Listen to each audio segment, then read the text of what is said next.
This is an Impact Octacool 6. It's sold by B&H Photo Video in New York. I'm a big fan of B&H. They've got a huge selection, very competitive prices, and their customer service is excellent. I recommend them highly. This is the 6. There's also a 9. This is continuous lighting, fluorescent, and the difference between the two is that the 6 has 6 bulbs and the 9 has 9. It's a good product. It's got a metal reflector, it's got a pot metal base, nice sturdy handle. The Octacool 6 has 3 switches on the back to control different numbers of bulbs. The 9 has 5 switches. And the combination of varying the number of bulbs illuminated with the distance of the lamp to the subject gives you a lot of control over illumination. Sometimes you're going to want to diffuse or gel one of these lights. For diffusion, every Octacool ships with the optional soft box.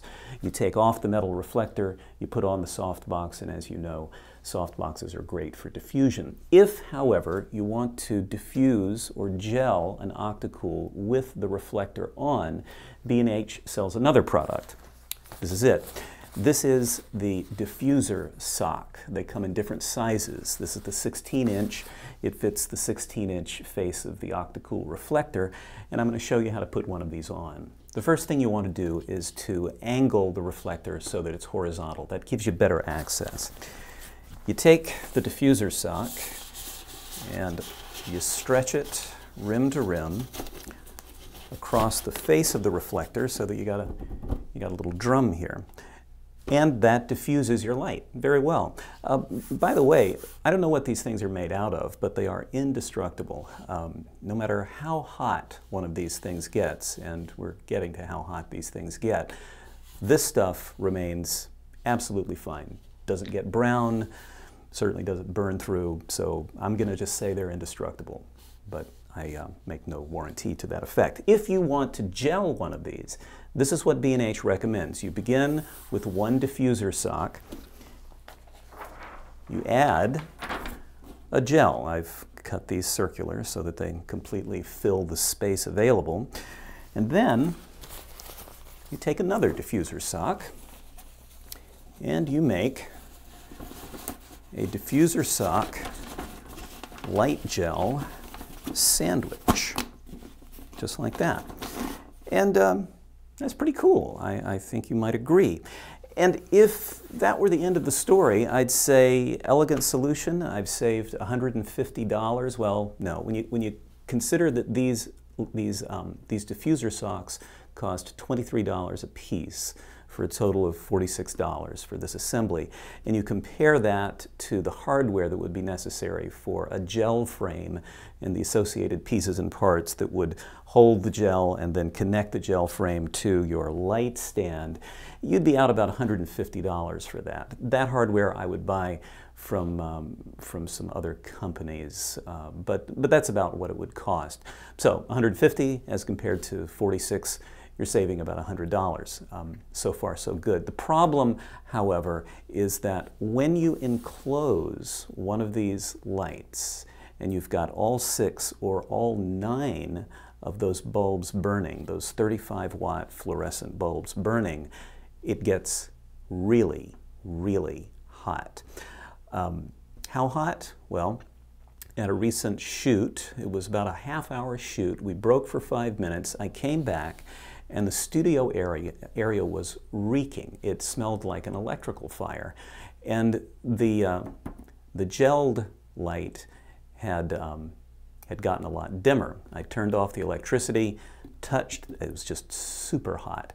Waited for it to cool down, opened it up. Like I say, the diffuser socks were fine, as white and pristine as the day I bought them.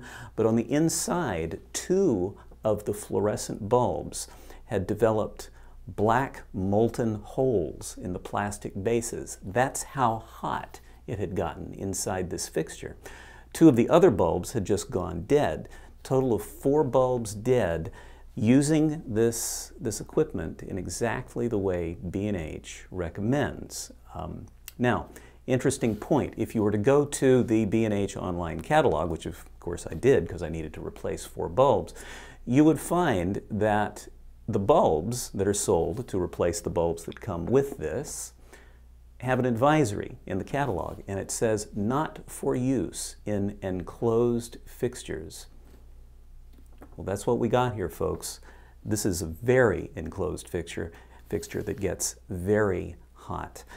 And I think this is dangerous. Now, to their credit, to B&H customer service department's credit, when I wrote them about what had happened, they replaced not only the 4 bulbs, but they also replaced the base.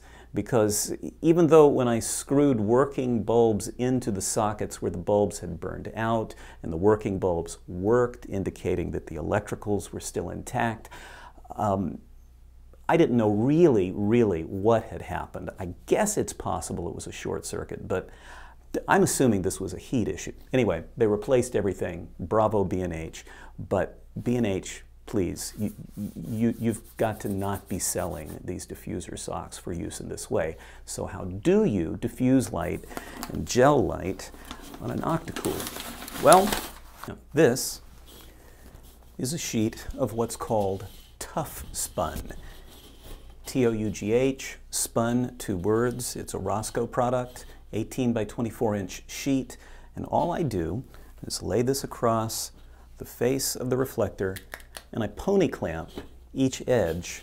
Don't have another pony clamp, but you can imagine what that would be like. And we're done. $7, not counting the cost of the pony clamp. $7 to diffuse, as opposed to $23 to gel, and then another $7 for a sheet of what's called cyc silk, C-Y-C, silk, again, 2 words. This is a gel, also 18 by 24 inch sheet, also $7. They come in 3 colors. The cyc silk does, red, blue, and green, your primary colors. Again, I just pony clamp them to the rim of the reflector. My blue wash here behind me is an Octacool 6 with all 6 bulbs illuminated, and an 18 by 24 sheet of cyc silk pony clamped to the rim of the reflector. Works great. So 2 $7 solutions, total of $14, as opposed to the $46 and dangerous diffuser sock solution, not counting the cost of whatever gels you might have or would have to buy, as opposed to $150 for the hardware that would be involved in holding a gel or a sheet of tough spun or some kind of diffuser material in front of the fully assembled reflector. I'm going to discourage you from buying the diffuser socks. I think they're kind of dangerous. You might think they look cool, but honestly, folks, they get these lamps super hot, and you will burn out bulbs. Like I say, I'm assuming that's what happened. Anyway, B&H, take note. I'll send you a link to this video. If you've got a response, post it. I'm going to allow video responses to this video. And all of you, be well. Thanks.